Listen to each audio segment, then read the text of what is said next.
Yo, it's Liddy out here. I hope that this image isn't too blown out because it looks like it is in the viewfinder, but look at what we got going on in the courtyard today.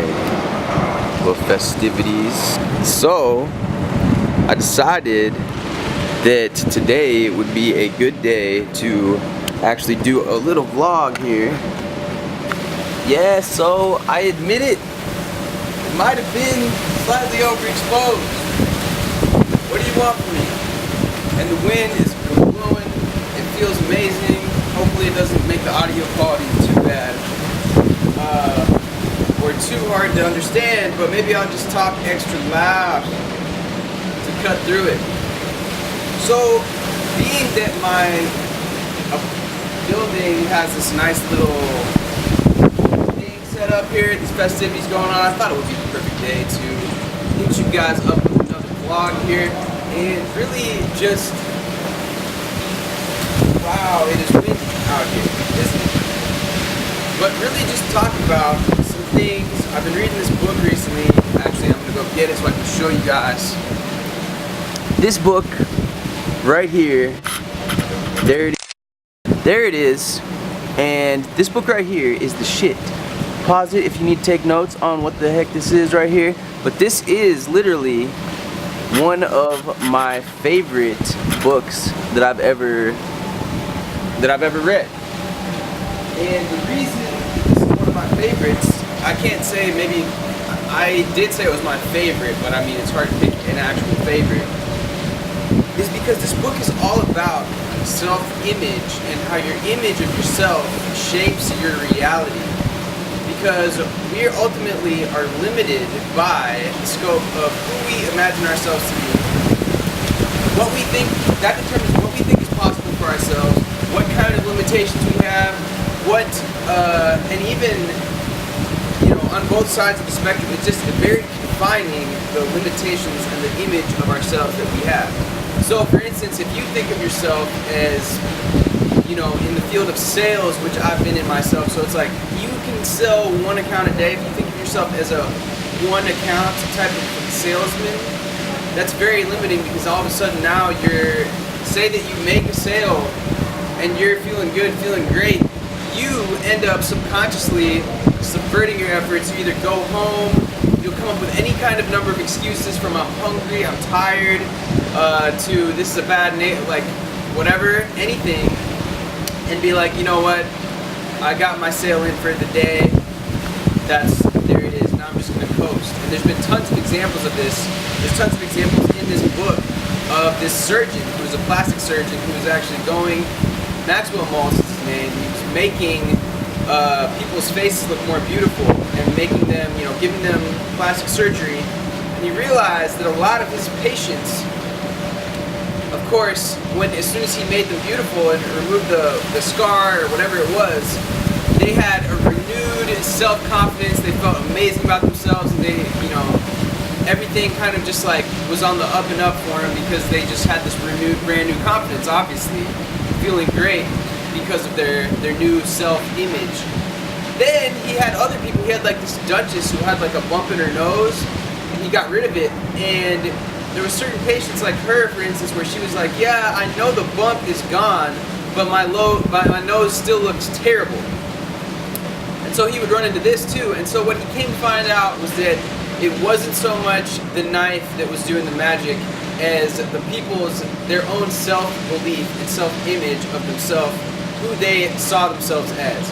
Now, if we can change who we see ourselves to be, much like Transurfing talks about the positive slides and how you can envision that, and Dr. Joe Dispenza talks about in his books, and a lot of works that you'll see me and more stuff coming in these videos to you soon, is all related on this tip about if you can synthesize a new self-image for yourself, aka you're going into your sales job, and rather than seeing yourself as, well, I'm new at this, I don't know what the fuck I'm doing, you can do a little role play, imagine in your head, either with your fellow sales associates or just by yourself even, which might be a lot more convenient for a lot of you. Picture that customer. Picture the interaction that you had. Picture what you could have done better in that instance. Feel what it would have been like to actually close that deal, shake hands with the potential client, customer, and say, wow, I can't wait until we install this system into your home, or whatever it is that you're selling, whatever it is that you're doing. This is an example. And my technician's gonna be right here on the way within 20 minutes. He's, a matter of fact, he's on the job right now doing. So it's all about being that. Before you become that guy, being that guy, embracing what does that feel like to know that you actually have, your tech is down the road doing another job for you because you are abundant. You are an abundant salesman. You are not a salesman that is out here just in the wind, sitting down on a stoop on the fucking bleachers of a high school because you have no confidence in knocking those next doors and you're just taking a back seat in life. You don't want to do that. Anybody watching this channel, you better not be taking a back seat in life because I want you driving that motherfucker. I want you driving the goddamn Ferrari, pulling up, and I want to hear that shit make a lot of fucking noise when you pull up to my house because when I see you at my house, I want to know that you've been watching these videos and you know what the fuck is up. Now, in the case of Maxwell here, he is talking about the biggest things that I take away from the first chapter, because I just got done reading the first chapter. I'm actually rereading the entire book. But yeah, he's talking about, as you will see, the method to be used consists of creative mental picturing, creatively experiencing through your imagination, formation of automatic reaction patterns by acting out and acting as if. So if you can be that guy that you see, be that guy before your senses tell you, oh, before like people say, oh yeah, wow, like I can't believe that you made so many sales. Your manager's telling you, oh my gosh, like, oh yeah, like you're actually the best rookie on the force, and we actually need you to go sell internet now because with our top salesman, because you clearly have blah blah blah talent. Before any of that happens, you have to already assume and be that guy. You have to feel what it's like to be that powerful salesman that's going in, signing fucking contracts. You have that signature of your prospect as you leave. You have it tucked away in your folder, binder, iPad, whatever you got going on. Whatever it is, we're using the example of a salesman. It's a good example, I think. So, once you have gotten a correct, successful response that's been accomplished, it is remembered for future use. The automatic mechanism then duplicates the successful response on future trials and has learned how to respond successfully, remembers its success, forgets its failures, and repeats the successful action without any further conscious thought, and it becomes a habit. That is so key, to forget the failures, because if you do not forget those, you are still going to be mentally picturing what it's going to be like to walk out with your head down, all forlorn, because you didn't make the sale. And you're going to be attracting that into your reality because that is what you're picturing. The mental pictures and the feelings that you have are what direct you towards your goal. That is why you can make so much conscious effort to get an A on the test, but if you think you view yourself as a failure, a flunk out student, you are going to be that. You are subconsciously, it literally can be no other way. You must have a clear-cut goal, objective, or problem to work on. The goals that our own creative mechanism seeks to achieve are the mental images or mental pictures which we create through the use of our imagination.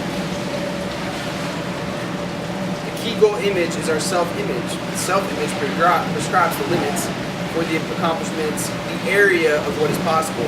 That's what the self-image does. That's why it's so important to be able to synthesize these things, synthesize this experience of you actually making that sale before you do.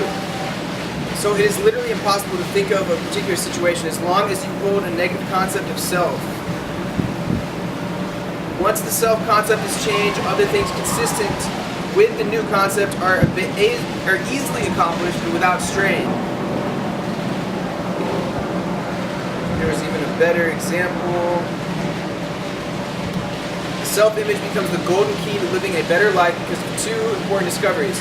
All your actions, feelings, behavior, even your abilities are always consistent with the self-image. short, you will act like the sort of person you conceive yourself to be. Not only this, but you literally cannot act otherwise, in spite of all your conscious efforts or willpower. The man who conceives himself to be a failure type person will somehow fail in spite of all his good intentions or willpower, even if the opportunity is literally dumped in his lap. And I'm sure that you can conceive of and think of instances in your past where this is totally true. I know I can, definitely. The person who conceives himself to be a victim of injustice or one who was meant to suffer will invariably find circumstances to verify these opinions. Yes, indeed. Very, very true. Okay, here it is. Now, here's what I'm going to leave you guys with. Your built-in success mechanism, one, this is the first point. It must have a goal or target. This goal or target must be conceived of as already in existence now, either in actual or potential form. It operates by one, either steering you towards a goal already in existence, or two, by discovering something already in existence. Two, the automatic mechanism is teleological. That is, it operates or must be oriented to end results, goals. Do not be discouraged because the means whereby may not be apparent. It is the function of the automatic mechanism to supply the means whereby when you supply the goal. Think in terms of the end result, and the means whereby will often take care of themselves. So it doesn't matter if you don't know how you're going to close this deal. It doesn't matter if you don't know how you're going to get that girl on a date. As long as you can see and feel what it's like to be sitting across from her at Ruby's diner, drinking that milkshake, then you can have that happen. If you, I know that sounds super cliche or whatever, but if you literally can imagine what it's going to be like to have that signature, to have that signed contract, to shake your manager's hand and know that that guy is buying you dinner tonight because he is so stoked on the fact that you are the #1 rookie on the sales force. Imagine what it's like shaking his hand. Imagine what it's like walking up in front of doing the role play. When everyone asks questions, how do you close that deal today? Imagine yourself being up there in front of everybody. Now, when you're able to do this, you are going to, that's why it says it doesn't matter the means whereby. Forget about that shit. Don't let it stop you. Number 3, do not be afraid of making mistakes or of temporary failures. This is huge. All servo mechanisms achieve a goal by negative feedback or going forward, making mistakes, and immediately correcting course. So everything that has ever been accomplished, there is always going to be failure type feedback. Not even failure, but just like learning along the way. The same way that a rudder, or the same way that a boat steers its course back onto the right course. You're never going to be 100% of the time going the exact. Nothing's ever like that. The world doesn't work like that. 4, skill learning of any kind is accomplished by trial and error, mentally correcting aim after an error until a successful motion, movement, or performance has been achieved. After that, further learning and continued success is accomplished by forgetting the past errors and remembering the successful response so it can be imitated. And number 5, you must learn to trust your creative mechanism to do its work and not jam it by becoming too concerned or too anxious as to whether it will work out or not, or attempting to force it by too much conscious effort. You must let it work rather than make it work. This trust is necessary because your creative mechanism operates below the level of consciousness and you cannot know what is going on beneath the surface. Moreover, its nature is to operate spontaneously according to present need. You have no guarantees in advance. It comes into operation as you act and as you place a demand upon it by your actions. You must not wait to act until you have proof. You must act as if it is already there and it will come through. Do the thing and you will have the power, said Emerson. Now, before I leave, if you like this comment, hit the like button and hit that subscribe button. The more likes, comments, and subscribes that I get, the better equipment I'm investing in. I'm going to get a Rode mic so you can hear me and you don't have to hear freaking people yelling and shit in the background. And I'm also going to be posting more and more videos. The more likes, comments, and subscribes, more videos I'm making, coming at you, y'all, with a bunch more fucking videos real fucking soon. I'll see you guys soon.